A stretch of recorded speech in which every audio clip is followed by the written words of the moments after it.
मानव जनन तंत्र हम लोग पढ़ रहे थे और उसमें हम लोगों ने नर जनन तंत्र में शुक्राणु जनन की क्रिया यानी स्पर्मेटोजेनेसिस का प्रोसेस हमने देखा था। आगे हमने हेडिंग डालनी थी स्पर्मेटोजोआ की संरचना, यही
बन गया?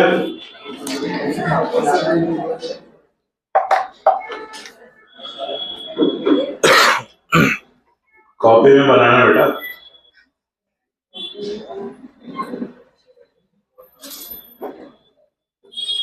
नहीं तो अगले साल बनाना पड़ेगा।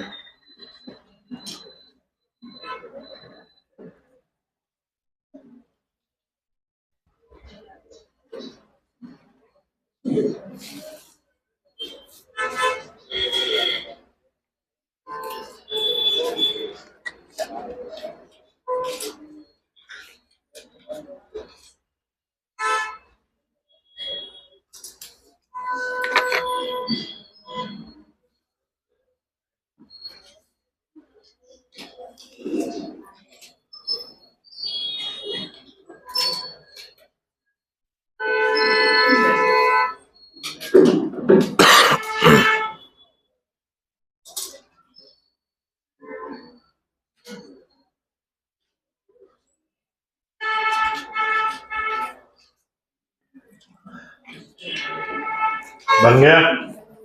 लिखिए।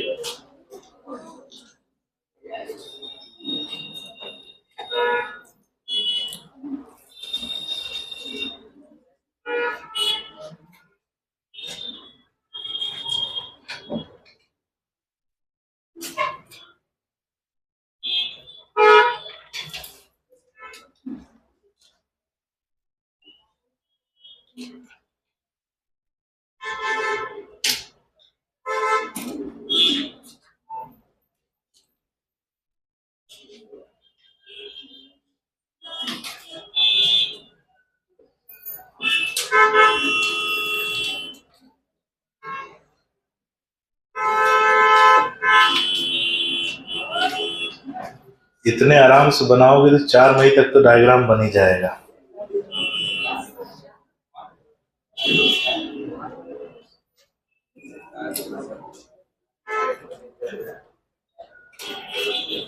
चलिए देखिए, स्पर्मेटोजोआ की संरचना में 3 प्रमुख भाग पाए जाते हैं।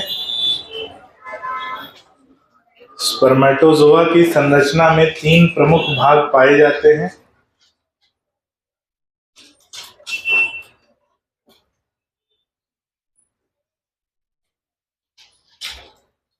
स्पर्मेटोजोआ की संरचना में 3 प्रमुख भाग पाए जाते हैं: हेड, मिडिल पीस और टेल। हेड, मिडिल पीस और टेल। पहली हेडिंग डालो हेड।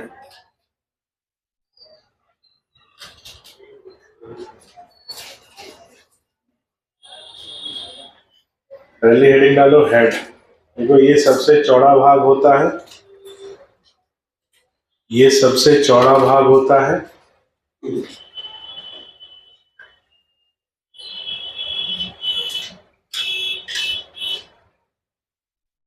अगला पॉइंट, स्पर्मेटोजोआ का आवरण कोशिका झिल्ली से बना होता है।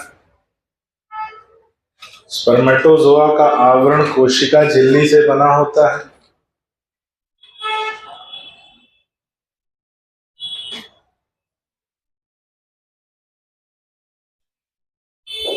कोशिका झिल्ली से बना होता है। अगला पॉइंट, इसमें एक हैप्लॉइड न्यूक्लियस, इसमें एक हैप्लॉइड न्यूक्लियस, इसमें एक हैप्लॉइड न्यूक्लियस उपस्थित होता है। हैप्लॉइड न्यूक्लियस उपस्थित होता है। अगला पॉइंट, सबसे ऊपरी भाग में एक टोपी के समान, सबसे ऊपरी भाग में टोपी के समान संरचना पाई जाती है। सबसे ऊपरी भाग में टोपी के समान संरचना पाई जाती है, जिसे एक्रोसोम कहते हैं, जिसे एक्रोसोम कहते हैं। इसकी उत्पत्ति गोल्जी बॉडी से होती है।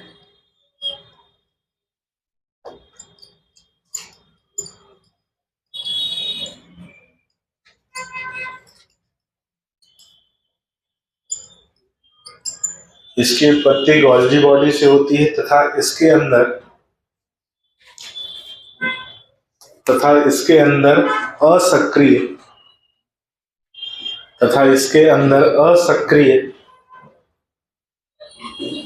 असक्रिय अम्लीय जल अपघटनी एंजाइम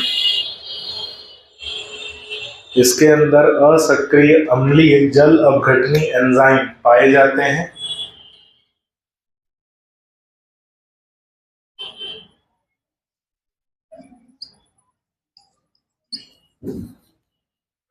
असक्रिय अम्लीय जल अपघटनी एंजाइम पाए जाते हैं जैसे हेलोरोनाइडेज,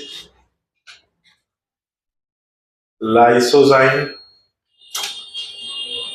लाइसिन इत्यादि। जैसे हेलोरोनाइडेज, लाइसोजाइम, लाइसिन इत्यादि।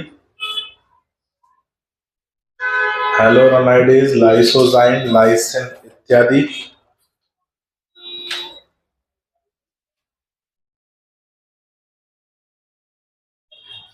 देखो ये एंजाइम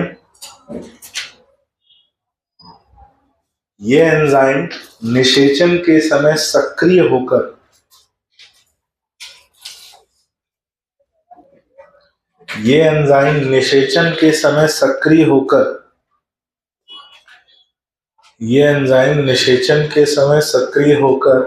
ओवम की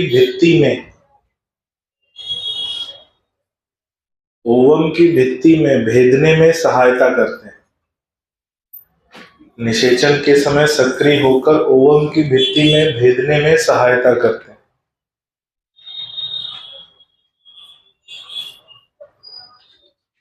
अगला पॉइंट लिखो, मध्य भाग, मिडिल पीस। मध्य भाग, मिडिल पीस।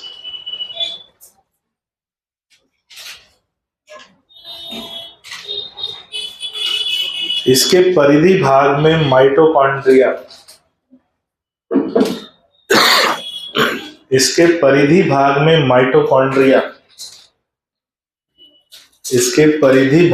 माइटोकॉन्ड्रिया उपस्थित रहते हैं। इसके परिधि भाग में माइटोकॉन्ड्रिया उपस्थित रहते हैं। इसके परिधि भाग में माइटोकॉन्ड्रिया उपस्थित रहते हैं। इसके परिधि भाग में, मिडिल पीस। अगला लिखो, इसके केंद्रीय भाग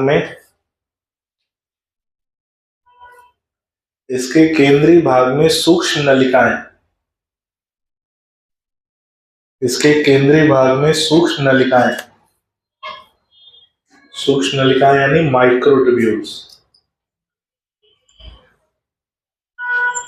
सूक्ष्म नलिकाएं यानी माइक्रोट्यूब्यूल्स उपस्थित पाई जाती हैं।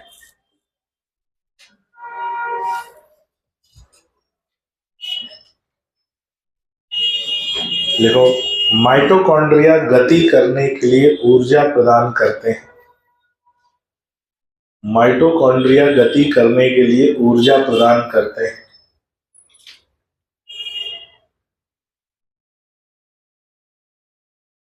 अगला पॉइंट, मिडिल पीस के निचले छोर पर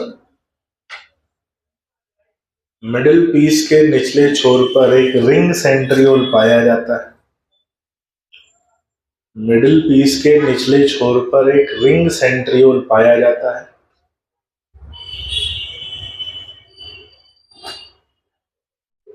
रिंग सेंट्रियोल पाया जाता है जहां से टेल या फ्लैजेला उत्पन्न होता है। जहां से टेल या फ्लैजेला उत्पन्न होता है। रिंग सेंट्रियोल पाया जाता है जहां से टेल या फ्लैजेला उत्पन्न होता है। अगला लिखो, टेल।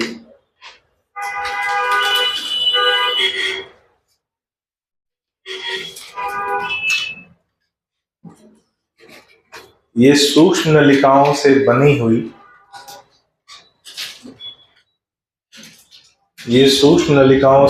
हुई फ्लैजेला संरचना है। ये सूक्ष्म नलिकाओं से बनी हुई फ्लैजेला संरचना है, जिसमें सूक्ष्म नलिकाओं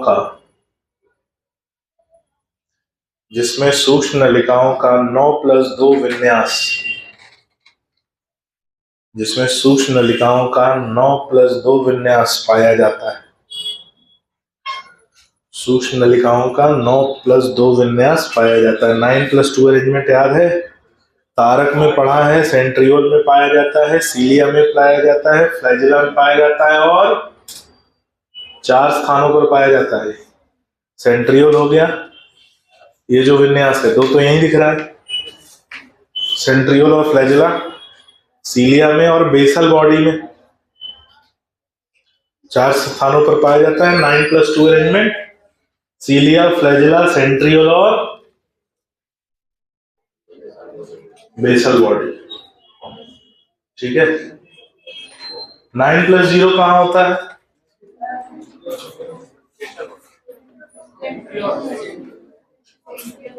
सेंट्रियोल में 9+, सीलिया और फ्लैजेला में, हाँ सेंट्रियोल में 9+0 होगा, यहाँ 0 को। सेंट्रियोल में 9+0 है, सीलिया, फ्लैजेला और बेसल बॉडी में 9+2 है।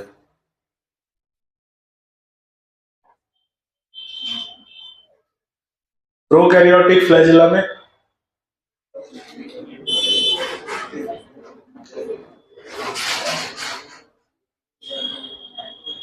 आउट ऑफ सिलेबस है, 7+0।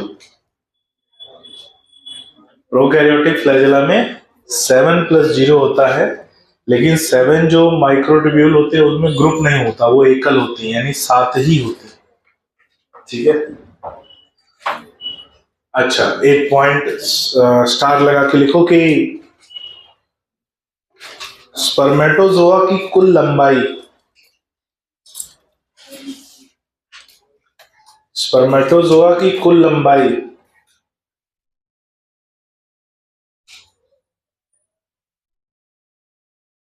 कुल लंबाई 0.06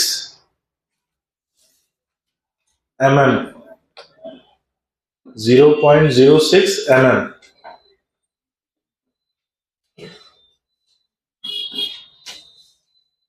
या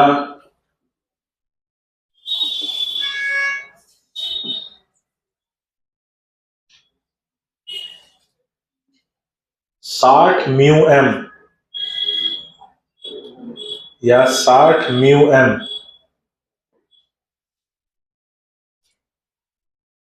पाई जाती है।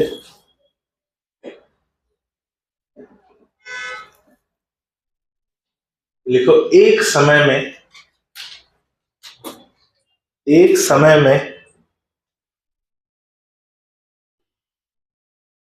पिछली क्लास में याद करो, सीमेन पढ़ा था, सेमिनल प्लाज्मा और स्पर्म सेल। सेमिनल प्लाज्मा और स्पर्म सेल दोनों मिलकर क्या बना था? सीमेन। एक समय में 5 से 6 ml सीमेन का स्खलन होता है। ये लिखा था अपन ने? नहीं लिखा था, अब लिखो। एक समय में 5 से 6 ml सीमेन का स्खलन होता है। एक समय में 5 से 6 ml सीमेन का स्खलन होता है।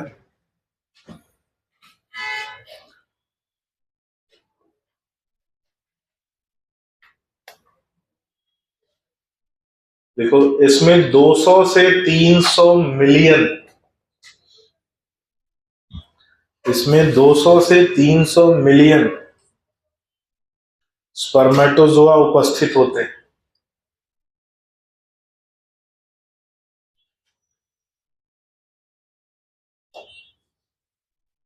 स्पर्मेटोजोआ उपस्थित होते हैं कितने? 200 से 300 मिलियन। लिखो, प्रति ml 40 से 50 मिलियन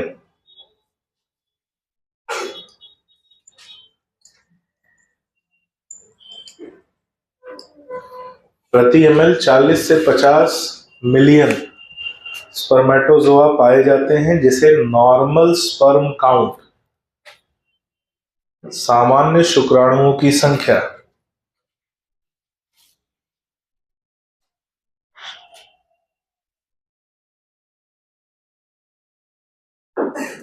जिसे नॉर्मल स्पर्म काउंट कहा जाता है। लिखो, सभी स्पर्मेटोजोआ में से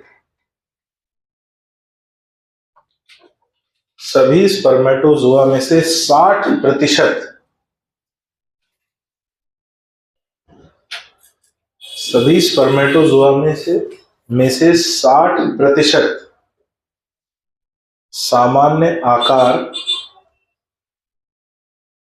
सामान्य आकार के पाए जाएंगे, 60% सामान्य आकार के पाए जाएंगे तथा इनमें से 40% ही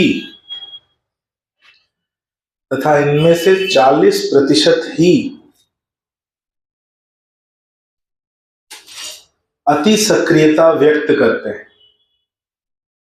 40% ही अति सक्रियता व्यक्त करते हैं।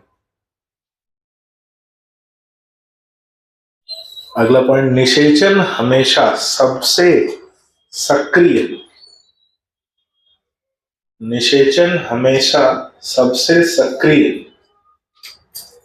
स्पर्मेटोजोआ के द्वारा ही संपन्न होगा।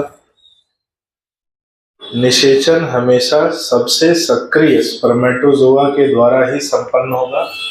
सबसे सक्रिय मतलब जिसकी गति ज्यादा है, सक्रियता ज्यादा है, वही सबसे पहले ओवम तक पहुंचेगा और वही सबसे पहले निषेचन में भाग लेगा। ठीक है, तो यानी जन्म होने से पहले हम सब एक रेस जीत चुके हैं।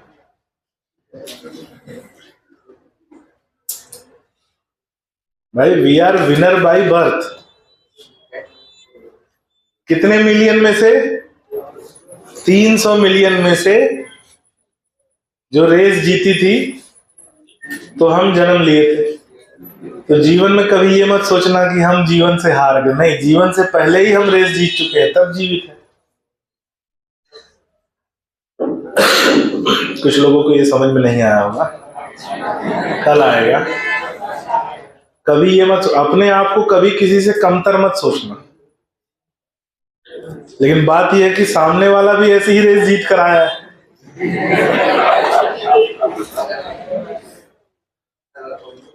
तगड़ा कंपटीशन है। तो बात यह है कि 300 मिलियन यानी 30 करोड़ में एक जो सबसे सक्रिय था वही रेस जीता है।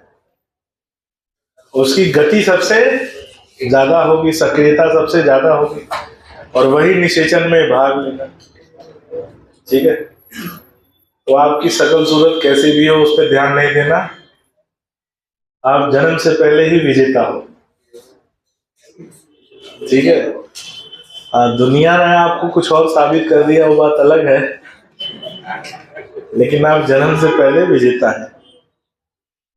अब बात आती है कि सामान्य गति इसकी क्या पाई जाती है। स्पीड 1 से 2 मिलीमीटर प्रति मिनट, ये इसकी अधिकतम गति होती है। तो लिख लो कि इसकी अधिकतम गति 1 से 2 मिलीमीटर प्रति मिनट, इसकी अधिकतम गति 1 से 2 मिलीमीटर प्रति मिनट, 1 से 2 मिलीमीटर प्रति मिनट पाई जाती है। अच्छा, स्खलन के बाद स्पर्मेटोजोआ कब तक सक्रिय रहता है और निषेचन में भाग ले सकता है? तो 24 से 48 घंटे। लिख लो, स्खलन के बाद स्पर्मेटोजोआ का सक्रिय समय काल 1 से 2 दिन। स्खलन के बाद स्पर्मेटोजोआ का सक्रिय समय काल 1 से 2 दिन पाया जाएगा या पाया जाता है। अब यदि ऐसा हो जाए कि सामान्य जो संख्या है 40 से 50 मिलियन प्रति ml, ये सामान्य से कम हो जाए। सामान्य शुक्राणुओं का जो संख्या है वो कम रहे तो उसे कहते हैं ओलिगोस्पर्मिया। तो देखो, यदि किसी में स्पर्मेटोजोआ की संख्या सामान्य से कम पाई जाए,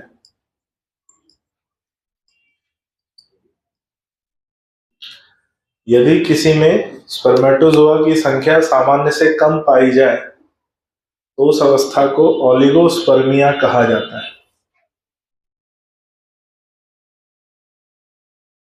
तो उस अवस्था को ओलिगोस्पर्मिया कहा जाता है। तो उस अवस्था को ओलिगोस्पर्मिया कहा जाता है। अगला पॉइंट, यदि ओलिगोस्पर्मिया कहा जाता है, अगला पॉइंट, यदि स्पर्मेटोजोआ की गति धीमी हो, यदि स्पर्मेटोजोआ की गति धीमी हो या सक्रियता कम हो,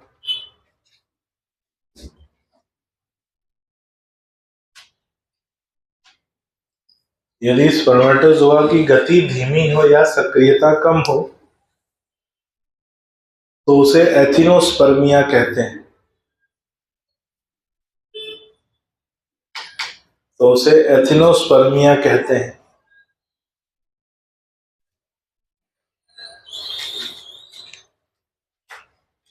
तो उसे एथिनोस्पर्मिया कहते हैं।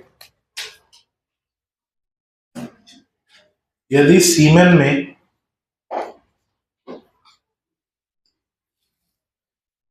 सीमेन में शुक्राणु अनुपस्थित हो, यदि सीमेन में स्पर्मेटोजोआ या शुक्राणु अनुपस्थित हो तो उसे एस्पर्मिया, तो उसे एस्पर्मिया कहा जाता है। तो उसे एस्पर्मिया कहा जाता है।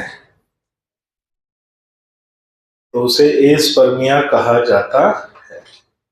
अगली हेडिंग, नर में हार्मोन नियंत्रण या नर जनन तंत्र में हार्मोन नियंत्रण।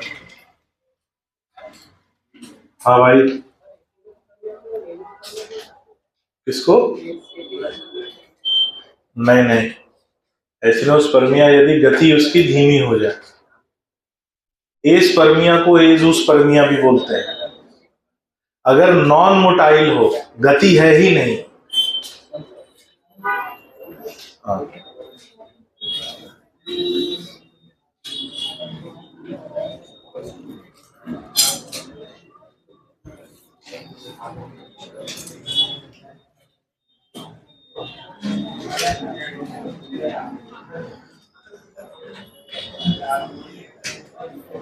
देखो, नर जनन तंत्र में हार्मोन नियंत्रण,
तो यहाँ पर दो भाग हैं। पहले भाग में हम लोग बात करेंगे दो कोशिकाओं की, एक लेडी कोशिका और एक सर्टोली कोशिका। लेडी कोशिका जैसे हमने अंतःस्तरीय कोशिका भी कहा था, उसके द्वारा स्रावित होता है हार्मोन कौन सा?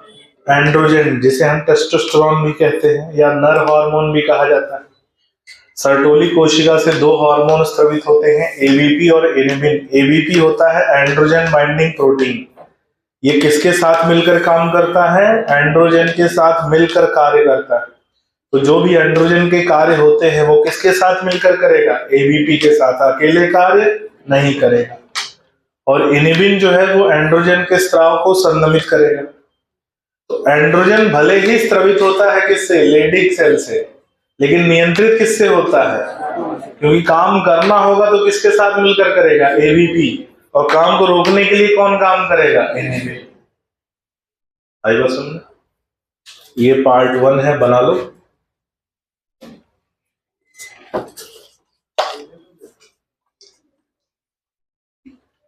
पार्ट 2 की बात करें,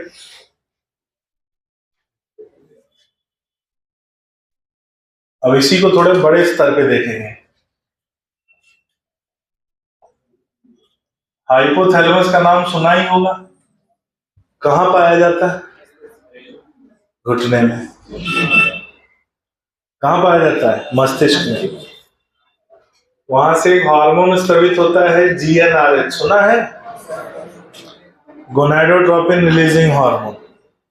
ये कार्य करता है पीयूष ग्रंथि पे।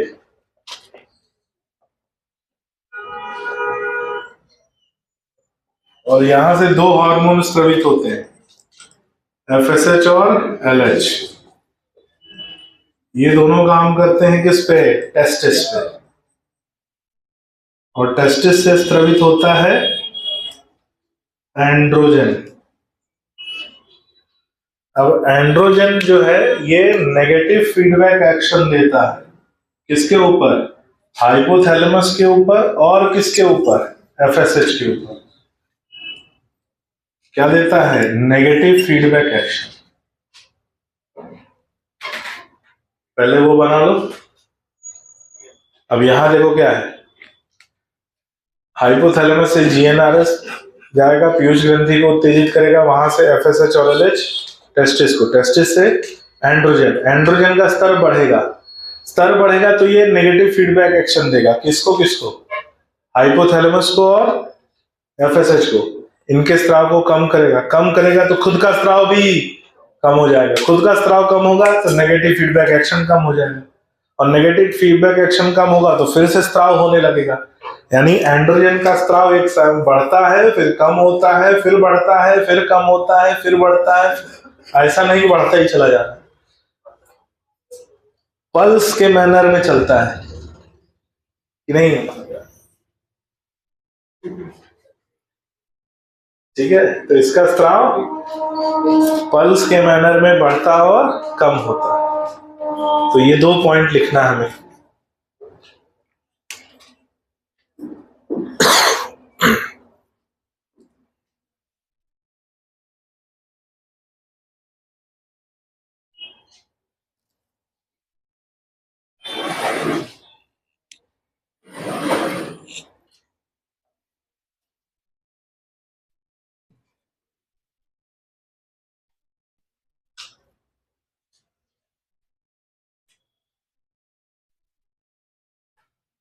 बन गया,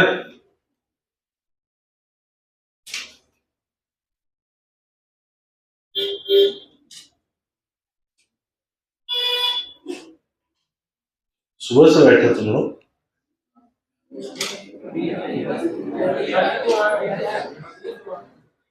अभी आए हो, अच्छा, अच्छी खासी बैठक की आदत पड़ गई तुम लोग की,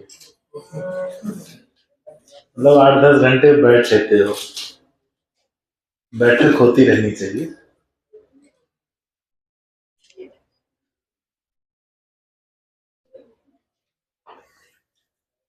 बैठे बैठे हाथ पैर तो एकदम सुन्न नहीं होने लगता, होता है सर, थोड़ा सा ऐसा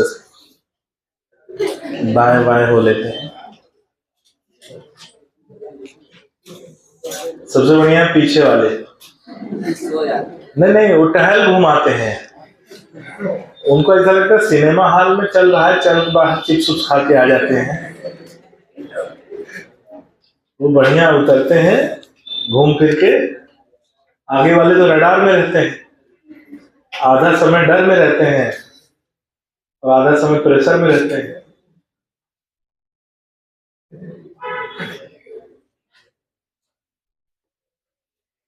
चलो लिखो कि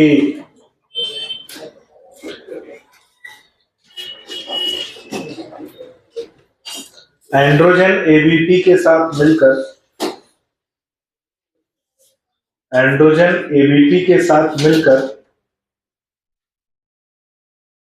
एबीपी के साथ मिलकर कार्य करता है। एंड्रोजन एबीपी के साथ मिलकर कार्य करता है।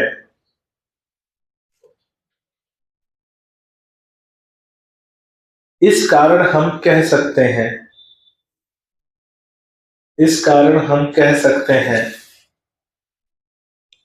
कि एंड्रोजन का स्त्राव भले ही इस कारण हम कह सकते हैं कि एंड्रोजन का स्त्राव भले ही लेडी कोशिका द्वारा होता है। एंड्रोजन का स्त्राव भले ही लेडी कोशिका द्वारा होता है, किंतु इसका नियंत्रण एंड्रोजन का स्त्राव भले ही लेडी कोशिका द्वारा होता है, किंतु इसका नियंत्रण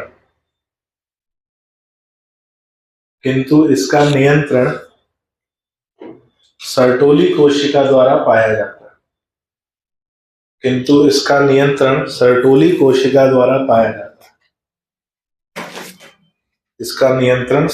कोशिका द्वारा पाया जाता है। अगला पॉइंट,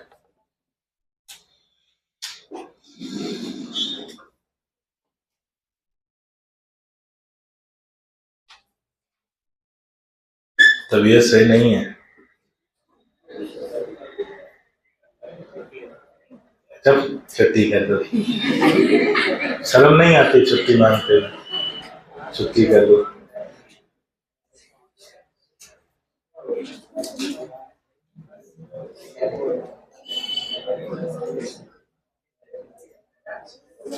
अगला पॉइंट लिखो कि एंड्रोजन का स्त्राव हाइपोथैलेमस और एफएसएच एंड्रोजन का स्त्राव हाइपोथैलेमस और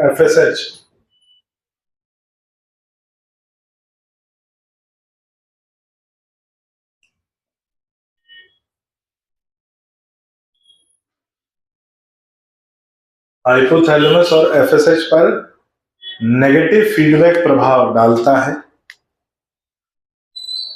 नेगेटिव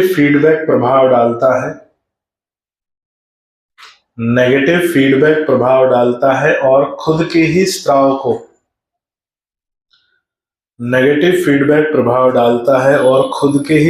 को संदमित करता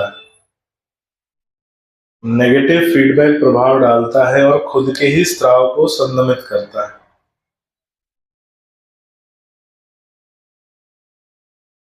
इस कारण एंड्रोजन का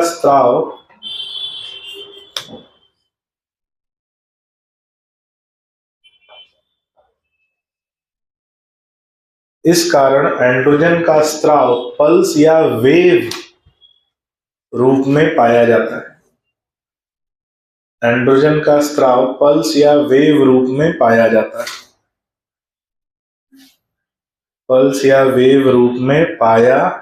जाता है। अगली हेडिंग डालिए, मादा जनन तंत्र, फीमेल रिप्रोडक्टिव सिस्टम।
क्या मुंह से डायग्राम बना देते हैं?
बन गया।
आज तबीयत नहीं सही लग रही।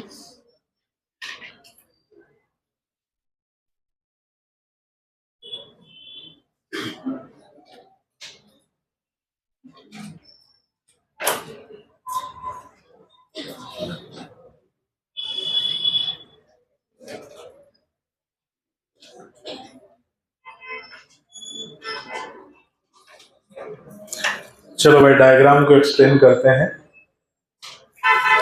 और आज तबीयत थोड़ा साथ नहीं दे रही है, हो जाता है कभी कभार। आज गला भी खराब है और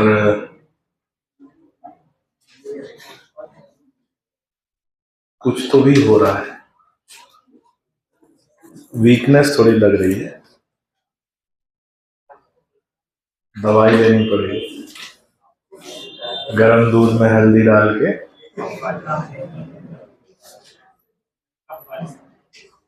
कफ बनेगा ना उससे। कफ नहीं बन रहा है, बस खांसी आ रही है। इसके लिए वो है शहद और हल्दी, नहीं गुड़ और हल्दी। अदरक भी, कब निकालेगा अदरक? कब है ही नहीं, खांसी आ रही बस। पढ़ा था ना अपन ने, कॉमन कोल्ड लक्षण 3 से 7 दिन तक रहते हैं, वही है। यार मेरी तबीयत खराब हो गई, बुढ़ापे में प्रतिरक्षा तंत्र कमजोर हो जाता है। सही कह रहे ना, बुढ़ापा होगा तेरा। आ जाओ,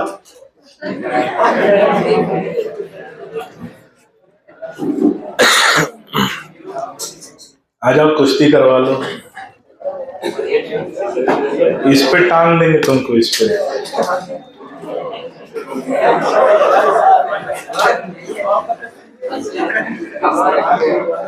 क्यों राहुल, सही ना? देखो नसीहत दे रहा है, लड़ने वाला काम मत करना। अच्छा अच्छा, चलिए भाई इधर देखेंगे। फीमेल रिप्रोडक्टिव सिस्टम में हमें कुछ जो ऑर्गन्स दिखाई देते हैं, उसमें ओवरी 2 पाई जाती हैं। ये उदर भाग के निचली अग्र सतह के पास उपस्थित होती हैं और उदर गुहा की भित्ति से जुड़ी होती हैं। किसकी मदद से? लिगामेंट की मदद से। इसे पेल्विस लिगामेंट या लिगामेंट भी कहा जाता है। हमने नाम दिया है मेजर लिगामेंट, क्योंकि 2 होते हैं, एक ओवरी को यूटेरस से जोड़ने वाले, एक ओवरी को उदर गुहा की भित्ति से जोड़ने वाले। और ओवरी के साथ जुड़ा होता है एक नलिका भाग, जिसे कहते हैं फैलोपियन नलिका। इसके 3 भाग पाए जाते हैं, बहुत महत्वपूर्ण, ध्यान रखना। इनफंडिबुलम, एम्पुला और इस्थमस। जो सबसे किनारे का कीपकार भाग होता है, कीपकार, ठीक है, कीप के जैसा आकार होता है, उसे बोलते हैं इनफंडिबुलम। और इनफंडिबुलम के किनारे पर उंगली के समान संरचनाएं पाई जाती हैं। हाँ रानी, बातें क्या कर रही? फिम्ब्रिये, उंगली के समान संरचनाएं पाई जाती है, जिसे कहते हैं फिम्ब्रिये। तो फिम्ब्रिये किसका भाग है? इनफंडिबुलम का। इनफंडिबुलम सबसे किनारे वाला भाग होता है, उसके बीच वाला भाग होता है एम्पुला, सबसे चौड़ा भाग। याद रखना, यही वो स्थान है जहां निषेचन क्रिया संपन्न होगी, क्योंकि निषेचन के लिए जो सबसे उपयुक्त वातावरण और तापमान और पीएच प्रदान कर सकता है, वो कौन है? एम्पुला। इस्थमस सबसे सकरा भाग होता है, जो यूटेरस की तरफ पाया जाता है, और इन तीनों संरचनाओं को मिलकर कहा जाता है फैलोपियन ट्यूब या ओविडक्ट। अब 2 फैलोपियन ट्यूब हैं, एक दाईं तरफ एक बाईं तरफ। इनकी लंबाई 10 से 12 सेंटीमीटर पाई जाती है, और ये दोनों खुलते हैं यूटेरस में। यूटेरस जिसे गर्भाशय कहते हैं। इसका जो आकार होता है वो नाशपाती के आकार के जैसा होता है, उल्टा नाशपाती के आकार के जैसा होता है। इसकी जो ऊपरी छत होती है उसे बोलते हैं फंडस, अंदर गुहा होती है जिसे बोलते हैं यूटेराइन गुहा, और इसकी भित्ति पाई जाती है जिसे बोलते हैं यूटेराइन वॉल।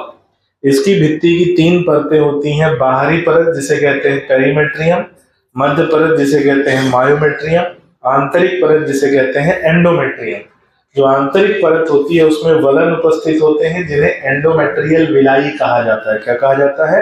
Endometrial villi. अलग से नाम दे दूं, बहुत ज्यादा हौच पौच हो जाएगा, अपन लिख लेंगे, एंडोमेट्रियल विलाई कहा जाता है। महत्वपूर्ण ये 2 परतें हैं, कौन कौन सी? मायोमेट्रियम और एंडोमेट्रियम। जब हम कार्य को देखेंगे, सामान्य स्थिति में जो यूटेरस होता है, गर्भाशय होता है, इसका आयतन 50 ml पाया जाता है। कितना? 50 ml, 50 ml।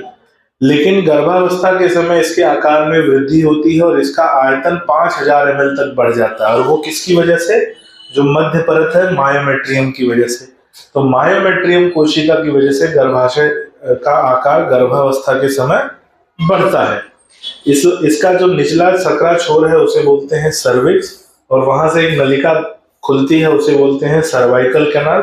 सर्वाइकल कैनाल आगे जाकर जो द्वार पे खुलता है उस द्वार को कहते हैं वेजाइनल ओपनिंग। द्वार के खुलने से पहले इसमें एक म्यूकस मेम्ब्रेन, अपूर्ण म्यूकस मेम्ब्रेन पाई जाती है, जिसे बोलते हैं हाइमेन मेम्ब्रेन। ये संरचना है फीमेल रिप्रोडक्टिव सिस्टम की। ठीक है, डायग्राम बना लीजिए। आज यहीं पे एंड करेंगे।